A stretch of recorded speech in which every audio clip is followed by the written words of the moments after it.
রিঙ্কি রান্নাঘরে অনেক স্বাগত সবাইকে। আমি রিঙ্কি তোমরা লগে নিয়ে আইছি দুর্গাপূজার স্পেশাল রেসিপি। দুর্গাপূজার সামনে আর সবই আমরা 3 দিন চেষ্টা করি নিরামিষ খাওয়ার।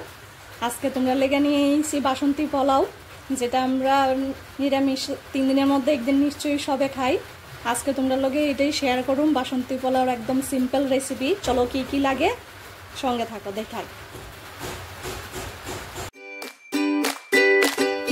বাসন্তী পোলাওর লেগা আমি খাসার চাল নিয়ে নিছি, দইয়া নিয়েছি খাসার চালটা সুন্দর কইরা। এখানে আমি 2 টেবি খাসার চাল নিয়েছি। তোমরা যে কোনো এই নাপ দিয়া, যেমন আমি এটা দিয়া দিছি 2 গ্লাস, তাহলে জল দিব 3 গ্লাস, এই দুইসে পরিমাপটা থাকবো। আর ওই নিয়ে নিয়েছি হলুদ, ঘি, লবণ আর একটু চিনি আর বাদাম নিয়ে নিয়েছি। এখানে চীনা বাদাম, কাজু বাদাম, কিশমিশ, লং, এলাচি, 2টা গোলাপ ফুলের পাপড়ি আর দারচিনি। গোলাপ ফুলের পাপড়িটা অপশন, থাকলে দিতেও পারো, না দিলেও চলে। চলো সুন্দর করে আগে এটা ম্যারিনেট করতে হইব। মাখাটা হইছে মেন, সুন্দর করে মাখা 10 মিনিট রাখা যদি করতে পারো বাসমতি পোলাওটা খুব সুন্দর হইব আর ঝরঝরে হইব। আর আজকে তোমরা যে প্রসেসে দিও আমু সবে পারবা সুন্দর করে ঝরঝরেভাবে করতে। চলো শুরু করি। আগে ধুয়ে নিছি আমি চালটা, এটার মধ্যে দিয়ে দিব বাসন্তী পোলার লেগা বাসন্তী কালারটা, আর দিয়ে দিব লবণ স্বাদ মতো, দিয়ে দিব লবণ পরিমাণ মতো,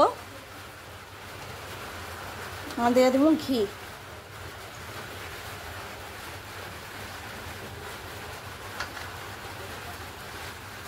আর বাদামটা দিয়ে দিব।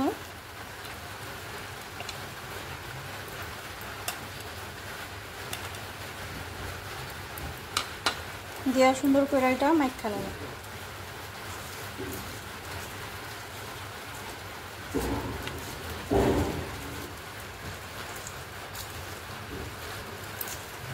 সুন্দর করে দেওয়া এটা মাখা 10 মিনিট রাখা বানাইও, খুব সুন্দর একটা স্মেল আইব, স্মেলটা থাকবো অনেকক্ষণ।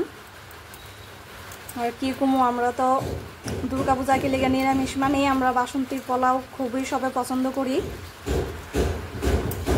আশা করি তোমরা খুব ভালো লাগবো। সুন্দর করে মাখা নিচ্ছি, এটা এখন 10 মিনিট রেস্টে রেখা দিব, তারপরে রান্নাটা শুরু করব। এই দেখো আমি এই গ্লাসটা দিয়ে 3 গ্লাস জল গরম বসাই দিছি। সবসময় চেষ্টা করবা বাসন্তী পোলাওর লেগা গরম জল দেওয়ার লেগা। গরম জল দিলে জীবনে তোমরা ঝরঝরা থাকবো, সবসময় নরম হইতো না। আমি 2 গ্লাস এখানে চাল নিয়েছি, 3 গ্লাস জলটা ফুটাই নেব। চলো জলটা ফুটুক ভালোভাবে। চলো কড়াই বসাই দিছি,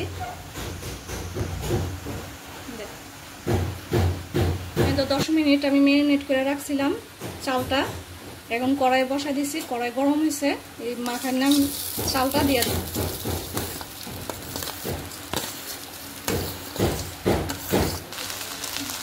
সুন্দর করে চালটা ভাজা নিব। এটার একদম 10 মিনিট লাগাইয়া সুন্দর করে ভাজা নিব, সুন্দর একটা স্মেল আইব।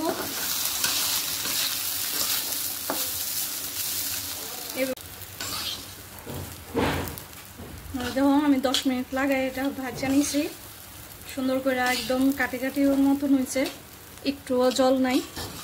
সুন্দর করে ভাজা নিবা। এখন গরম জলটা দিয়ে দিব। এখন জলটা দিয়ে দিব, যে 3 গ্লাস জল আমি গরম করছি সবটা একলগে দিও না, কারণ অনেক সময় নতুন চাল হইলে আবার নরম হয়ে যাবে। প্রথমে আর্ধেকটা দিব। এই দেখো অর্ধেকটা জল আমি রাখা দিয়েছি, যদি দেখি লাগবো তৈলই অ্যাড করো।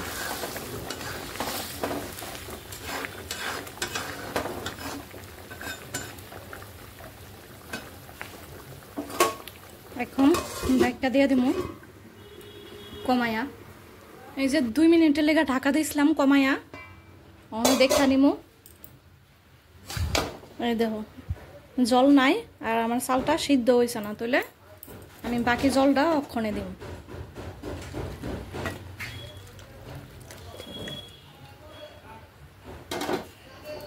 দিয়া এই যে পরিমাণ মতো দিয়ে দিব মিষ্টি, কারণ চিনি ছাড়া বাসন্তী পোলাও সম্পূর্ণ এখন সুন্দর করে এটা নাড়া চড়া করে সুন্দর করে যাতে চিনিটা মিক্সড আবার কমাই ঢাকা দিয়ে একদম 5 মিনিটের লেগে দেখো আরো 5 মিনিটের লেগে কমাইয়া ঢাকা দিছিলাম এখন ঢাকাটা খুলি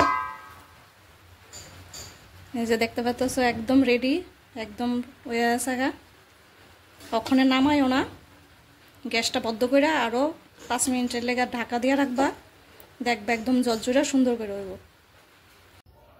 এই দাও আমার বাসন্তী পোলাও একদম রেডি তার সঙ্গে সার্ভ করছি আমি বাটার পনির এটা আমার ফেসবুক ইউটিউব চ্যানেলে আছে তোমরা চাইলে দেখতে পারো